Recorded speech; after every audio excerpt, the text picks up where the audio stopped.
My name is Bishwaranjan Bhattacharjee, and I'm a senior technical staff member at the IBM TJ Watson Research Center in New York.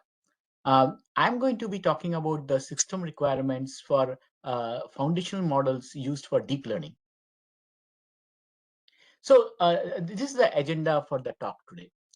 First, I'll cover what are foundational models, and then I will dive a little bit deeper into foundational models used in NLP, which is natural language processing. They have made a huge impact there. And then we'll talk about a typical foundational model NLP training pipeline on how it looks like and what are involved. Then we will look at the specifically on the compute communication storage requirements for training of the pipeline. And then we will go into the inferencing with foundation models. What are the challenges there? So foundational models are basically pre-trained on large unlabeled data sets of different modalities. For example, language could be one. And then you could have even others like time series coming in from sensors, right? Or tabular data. And so they are basically trained leveraging self-supervised training since they are unlabeled. And what they learn is generalizable and adaptable data representation, which can then effectively used in multiple downstream tasks. So you would do for example, take a foundation model and fine tune it for, let's say, document classification or for sentiment analysis and things like that. So that's one way of looking at it. One could also use it in zero shot mode, where you use a foundation model without any fine tuning at all. And then, of course, there are other places where foundation model can be used, like text generation. You are basically in a chatbot. You're generating text in response, right? Or machine translation. For example, you want to translate from something from English to Bangla. So while the transformer architecture is currently the most prevalent in foundational models, by definition, it is not restricted to any model architecture. So please keep that in mind. Now, over the years, what you're seeing is that these foundational models have slowly picked up in both size and their performance. You are, for example, now talking in terms of GPT-3s, which have billions of parameters, 175 billion parameters. And there were times when we were talking of AlexNet, ResNet, and Elmos, right? And these models have come from various places, and they have various form factors like BERT, T5, etc. And so they have seen rapid scaling in both size as well as capabilities. So this is a more a granular view of how foundational models in language has progressed over time.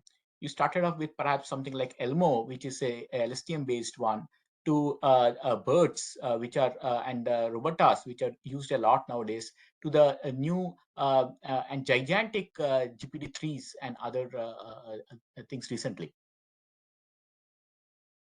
Now, these models have actually had an impact on downstream applications. So in NLP, there's a benchmark called Squad 2.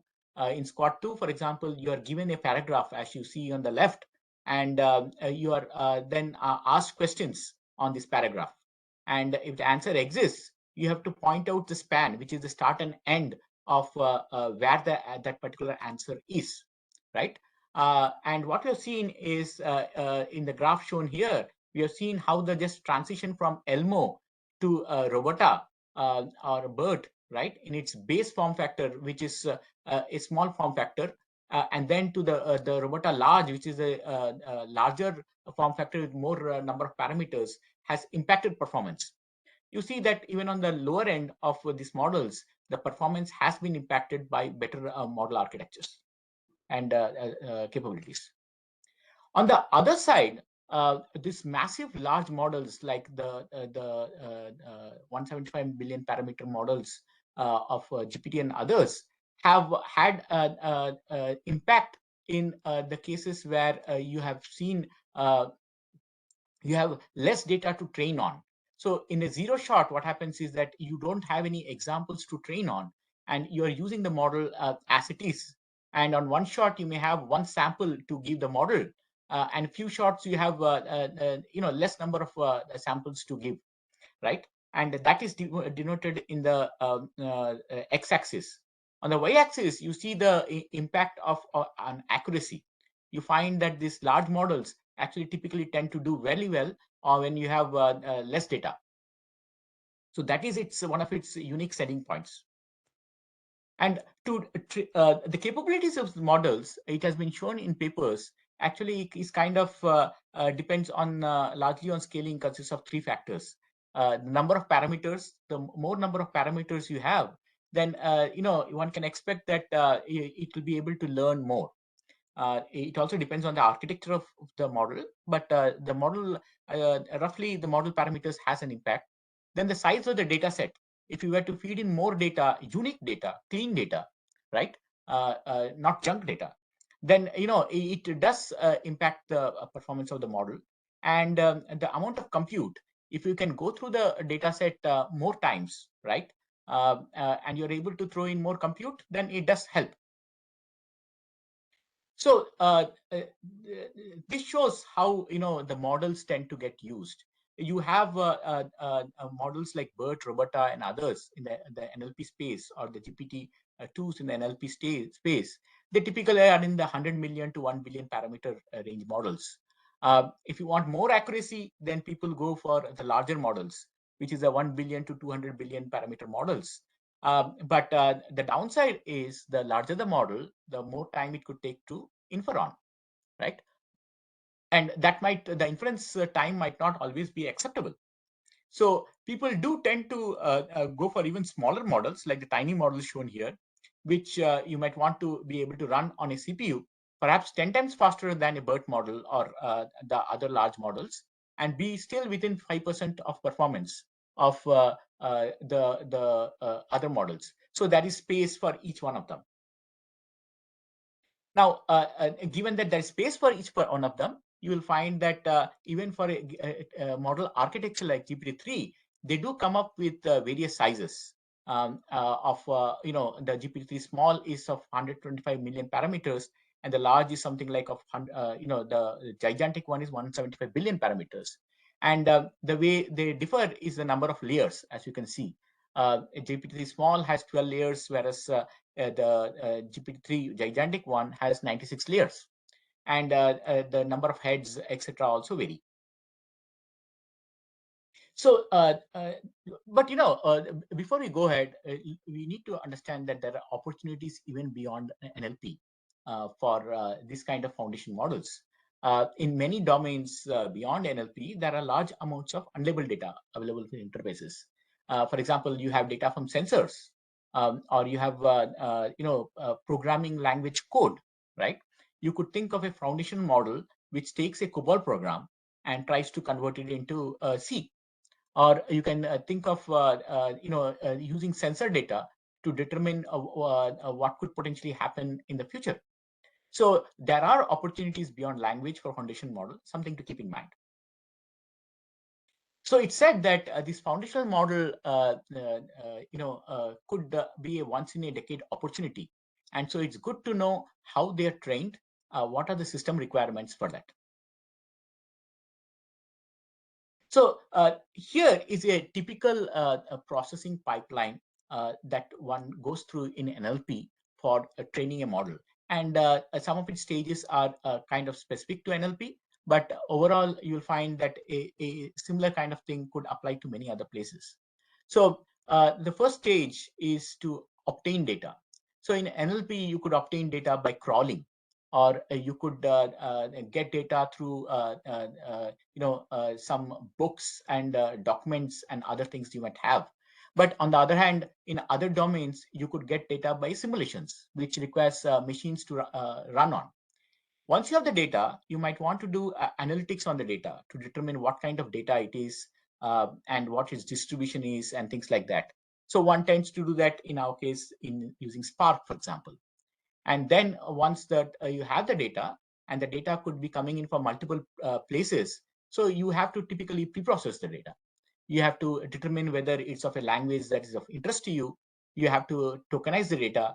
You will have to format the data so that it's perhaps in sentence format. And then after that, you will have to do things like deduplication. You want the data to be unique as much as possible, and so you will deduplicate. And after that, in the case of NLP, you might want to do hate, abuse, profanity detection and filtering if necessary. You might want to do debiasing of the data if necessary. And all the steps requires compute. Hate, abuse, profanity might require a GPU, so you might want to use Array or something like that for automation. Whereas deduplication does not require a GPU, you might run it on Spark. And then after doing all these steps, the data is in a format where you can use it for training. And then you will train, and we'll try to cover the training aspects in detail more. And once you've trained and you have a model, you might, again, as I said, your form factor that you need for customer facing situations might be much smaller than this model. So you might need compression or distillation or a task specific model. And those models, all of them have to be evaluated. Evaluating a model itself is non-trivial. The blue benchmark, for example, is 9 tasks, 9 fine-tuning tasks. And to be sure, you have to run into 10 different seeds. And so thus you're talking of just 90 tasks to run a glue. And we tend to run something like 400, 500 tasks after a model is trained to determine whether it's good.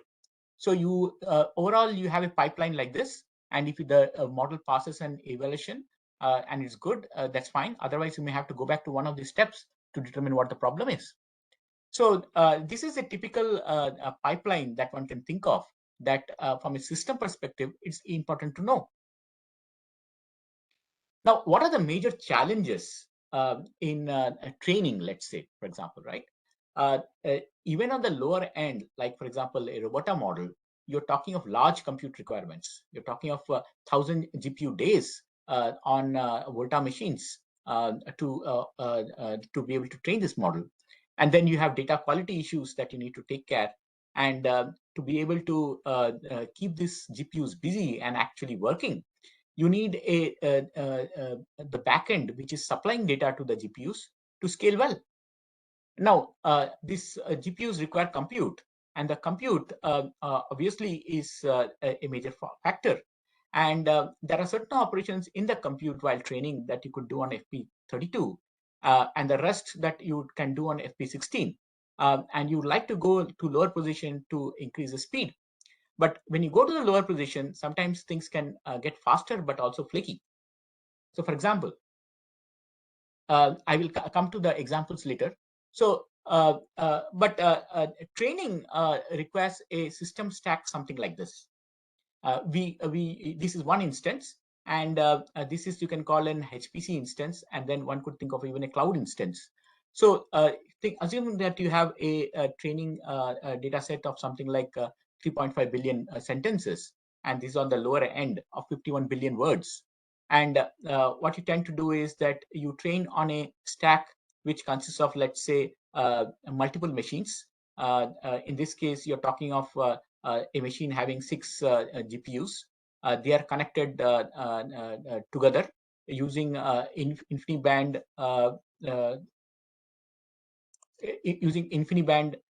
or Ethernet.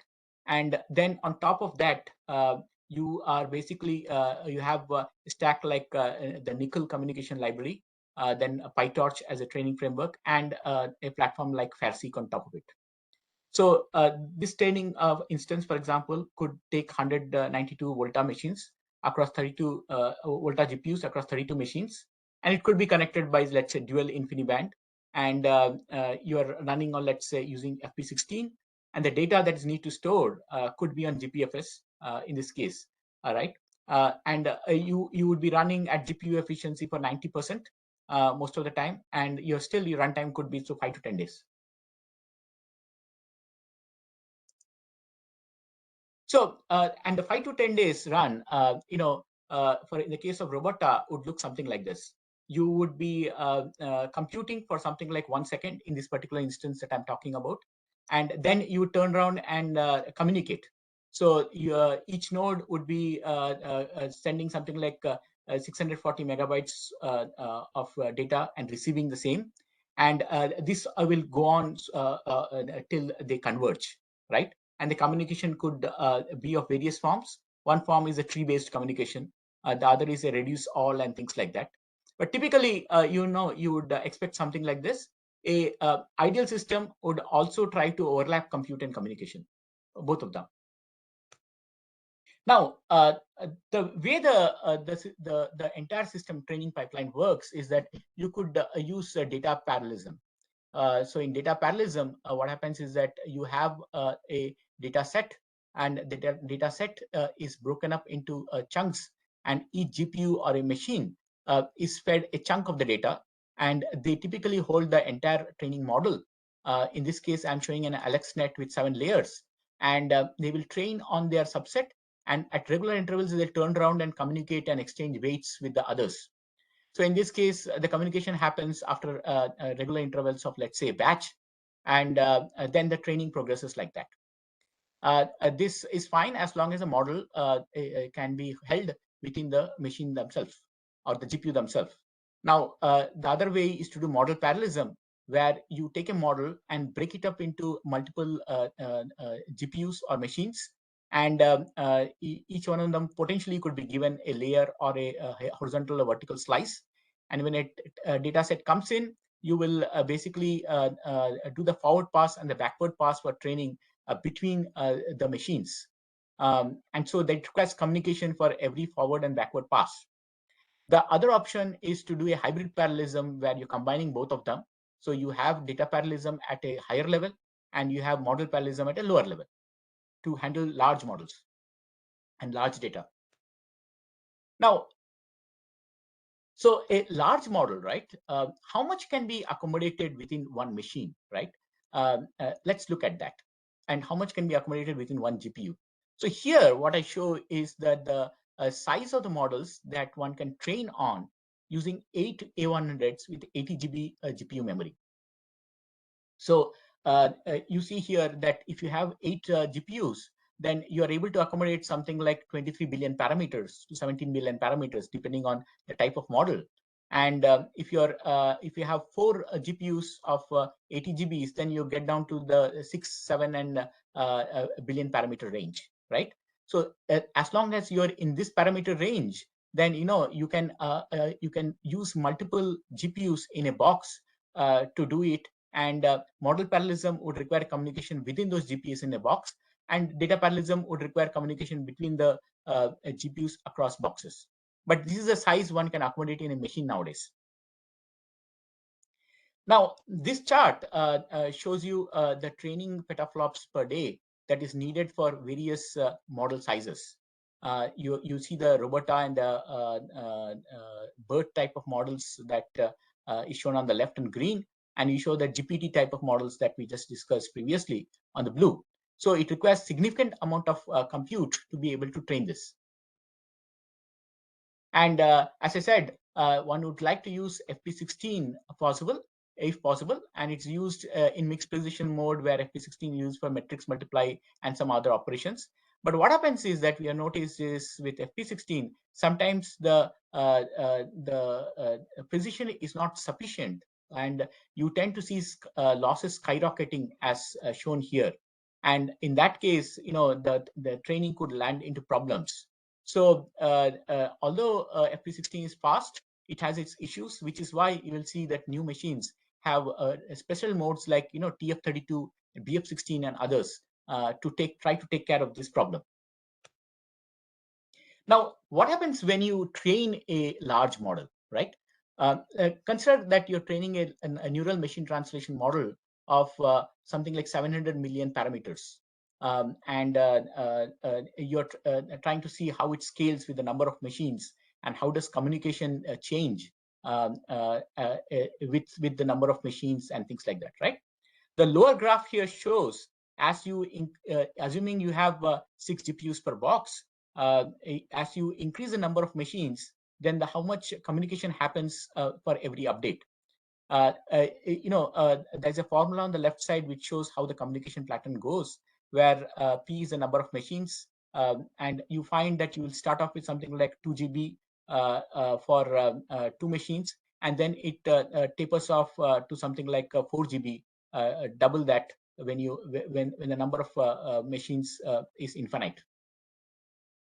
So that's how the communication increases. And on the top bar chart, what we are showing is a metric called the word per second, WPS, which is used to measure efficiency and processing speeds, right? And in a setup like this, you will find that as you scale the number of GPUs from 24 to 48 to 96 to 192, you find that the words per second is actually doing fairly well as it scales up. And the number of using more machines like this and GPUs actually results in more data being processed at one time, which is represented by the WPB, which is words per batch. So you find that the words per batch is actually increasing as you process more, or you bring in more machines into the processing. So the other factor which impacts scaling is, of course, your framework that you use on top. We have, as I said, we used FastSeek, and before that we used to use Hugging Face. And you find that FastSeek is more efficient than Hugging Face, and we get efficiencies of 5.4 out of 6 GPU utilization compared to 4.5 out of 6 with Hugging Face. So it adds less overhead, FastSeek, while doing a good job. And the FP32 versus FP16 or the precision also is shown on the right side, where you find that the kilowords per second per GPU processing increases as you go from FP32 to FP16, if you can, if you don't hit the problems that I described previously. And the same with FAIRSEEK actually dumps up or doubles. So, this shows you the kind of speeds and other things that we get at the scale. Now, these models, the other aspects of these models is that you tend to deal with a large amount of data. So a robotom model is usually trained on something like 22 billion words. And the multilingual XLM robot kind of models is trained with 334 billion words. So that's it takes about 3.5 terabytes of space on disk to store it in the format that is used for processing at one stage. And the GPT-3 kind of models is trained on something like 500 billion word corpus, although during the training, they use something like 300 billion words. But this is a size that one needs to be able to accommodate, feed the GPUs, and things like that. So typically, a GPFS gives you something like 5 GB per second. NFS gives you something like 700 megabytes per second, and an NVMe disk might give you something like 4 GB per second. So you need to be able to keep the data in a place from where you can feed it at speed to the GPUs. Besides use of GPUs for this kind of processing, people have experimented with trying to run large models on CPUs. And a lot of this thing that you see here, the first three were instances of vision models like ImageNet 22K being done on CPUs. Like Project Adams used 60 machines for 10 days to train an ImageNet 22K model, and it had 2 billion connections. And the Lee et al.'s paper used 1,000 machines for 7 days to train an ImageNet 22K model. Recently, there has been a work called SLIDE, where they have compared a single Volta GPU versus Cooper Lake and Cascade Lake for transformer kind of NLP kind of tasks. So a large training NLP job will need 2,000 GPUs for a week. So the question is, can this be done at scale for CPUs? That's an open question. Now, once you have these large models, right? They are accurate, and I said, but sometimes you have to bring it down to a form factor which can run well on a CPU or on an edge device, or a low-powered GPU and things like that, right? So technologies like knowledge transfer or compression is used to transform a big transformer model into a little transformer model, or to a big transformer model to a, let's say, BioLSTM, right? And then it is that is run. So this transition should give you speed. You're looking for something like, let's say, 10x speed up in latency, while you don't want to lose accuracy that much. So let's say you want to be within 5% of the large model's accuracy. So there is knowledge distillation technologies that are used for this transition. So inferencing, right? Now, how much does inferencing cost? So a Bloom kind of 176 billion parameter model, when first to infer on it, you need 8 A100s of 80 GB in a box to be able to do it. So it's non-trivial, and a typical inference time over the wire takes something like 6 seconds. So again, a non-trivial issue, right? And on the other side, if you could transform these models, right, somehow you can, and you bring it down to, let's say, a 16 million transformer model, then that can run in 12 milliseconds on a CPU. Or a 20 million transformer model can run in something like 20 milliseconds on a CPU, right? So you're talking of 6 seconds on 8 A100s versus 12 seconds, 12 milliseconds on a CPU, if you can do the transformation correctly, which is a challenge, right? You might want to bring it down of a Bloom model of 170 billion parameters to something smaller, but it's going to be hard to bring it down here. So the knowledge distillation technologies and inferencing, how do you inference fast, is also a system design issue in many ways. So I'm going to stop here, and I'll try to summarize what I've covered. Foundational models provide a huge opportunity now, and their training and inference characteristics provide challenges. So that is the software stack is important to be able to address this, but system design and performance is also key to address these challenges. I'm going to stop here. Thank you so much. Hope this has been useful for you.